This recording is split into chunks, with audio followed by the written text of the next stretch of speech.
house of fear. They reached the door of the first house. The iron door was rusty. The house was old. There were broken windows on both sides of the door. He wanted to find a way in without entering the house. But no matter how much he searched, he found nothing.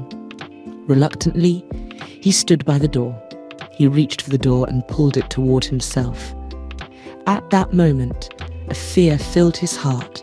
Hamid and the Saviour looked inside. Someone was sitting behind a table and waiting for them. The stove was burning. Fear filled the room. The room was dark. The atmosphere was scary.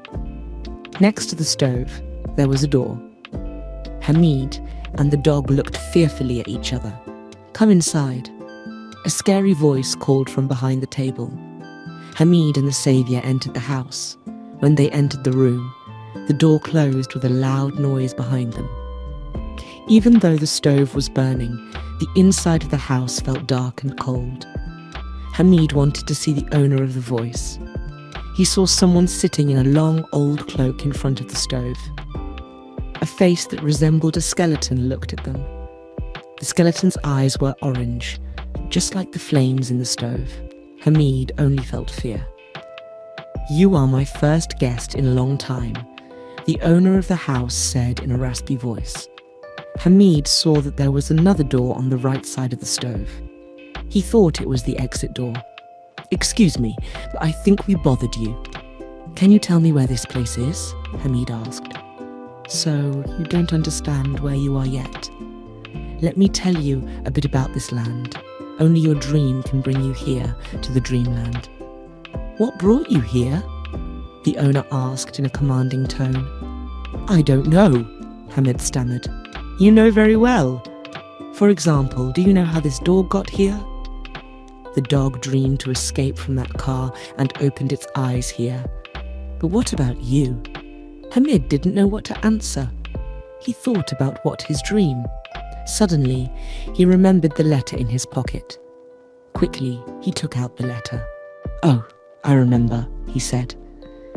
"Before I came here, I got a letter from my mother. I dreamed for her to come. So, my dream brought me here. You guessed the answer correctly." "I didn't ask who you are," Hamid remembered. The owner of the house smiled at his question. His rotten teeth showed as he replied, "I am fear. I am the fear you feel right now. This is the obstacle I created on your way to your dream. How should I defeat you?" Hamid wanted to clarify. When fear stood up from the chair, Hamid was amazed. He had no legs. He was taller than Hamid. Fear didn't walk, he floated in the air.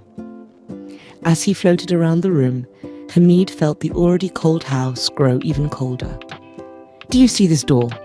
This door can take you to another house in the dreamland or make you my prisoner forever. The moment you touch this door, I will become your greatest fear," he said, fixing his burning eyes on Hamid. Hamid moved closer to the door, his heart racing. As he reached for the handle, fear let out a terrible scream. This scream echoed in his mind and body. Hamid fell to the ground. He covered his hands over his ears. As soon as he pulled away from the door, the noise stopped. Fear looked at him with a great victory. "Now you know who I am," he said. "I am your greatest fear." In that moment, Hamid realized that his biggest fear was the sound. It stood between him and his dream. Despite his struggles with hearing problems, this fear felt so powerful in this place. Fear circled him, laughing at Hamid's weakness. "People dream foolishly, but I'm the enemy of dreams. I don't like hope. In my world, where fear rules, dreams cannot grow." His laughter echoed in Hamid's ears. "You are now my prisoner." Hamid felt ready to give up. He believed he couldn't face the sound again. But then, a thought came to his mind. Fear grew larger the more he was afraid. It reminded him of how small fear had been when they entered the room. Now, fear was enormous, almost too big for the room. Hamid's eyes brightened. He searched for the savior, who was hiding in a corner. The savior noticed Hamid and cautiously came over. "Don't leave my side," Hamid whispered to him. Fear continued to float around, laughing. "You are my prisoner." "I want to try again," he said to Fear. Fear paused. "You want to face the pain again. You won't defeat me. I'm part of you." Hamid shook with fear but stood firm. He approached the door once more and grabbed the handle. "You know, my mother always said we make our fears bigger in our minds. The more I fear you, the larger you become. But if my greatest fear is sound, then yours is my bravery. I'm not afraid of you," he shouted, pulling the door open. As he did, Fear began to shrink like a deflated balloon. Seizing the moment, Hamid and the savior opened the door wide and jumped to the other side.